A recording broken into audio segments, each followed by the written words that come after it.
Alright guys, today's video is going to be all about expanding your garden with a process called propagation. Now propagation is simply making new plants from existing ones. Now there's several different methods to propagation, and the one I'm going to use is the cutting method. Cuttings are pieces of leaves, stems, or roots that are separated from the parent plant. Now for this example, the parent plant I'm going to be using is a tomato. So you want to identify the main stem and then follow it up.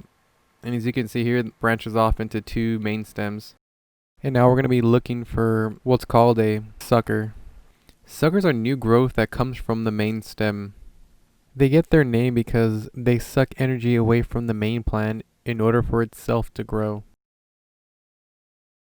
So here I found one. This one isn't too developed yet. And how I know this is a sucker is because I find the main stem.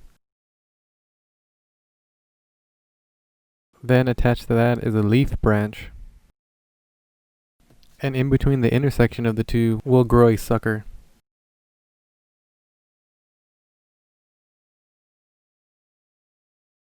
Once you have identified your sucker, all you have to do is remove it from the main plant. Now I'm going to set this one aside and show you a few more examples. Now here further up the same plant, we have the main stem, the leaf branch, and right in the intersection of the two is another sucker. Like before, this is a smaller sucker, so it's easy just to pinch the bottom and pull it off. Here's an even smaller example of a sucker. This is the best size to remove a sucker so all the energy stays with the main plant. However, this size is way too small to propagate. I suggest finding a sucker that's 4 to 6 inches for best results. These are a few examples of previous suckers I have removed that I'm currently rooting. Rooting is a process of growing new roots from the suckers, which are now considered cuttings since they now have been removed from the main plant. So as you can see here, all I've done is put these cuttings into water bottles filled with tap water. You're going to want to keep them out of the direct sun for the first few days. The plants will wilt and look dead for the first few days due to the shock of cutting, but don't worry, they will bounce back. And you're also going to want to change the water every 3 days or less to prevent mold.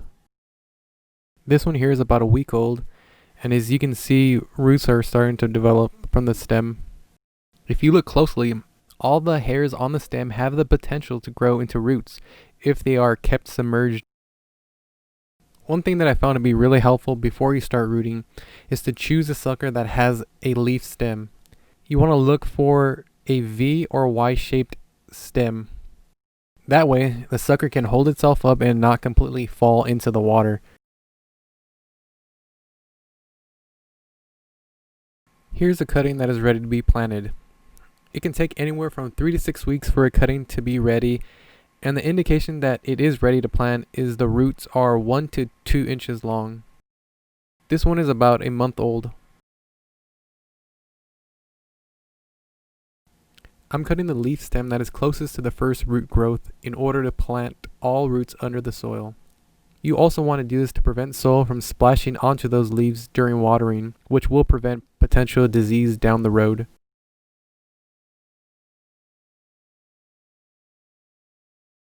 And finally, for the first week, you want to keep your new plant well watered to get it accustomed to its new environment.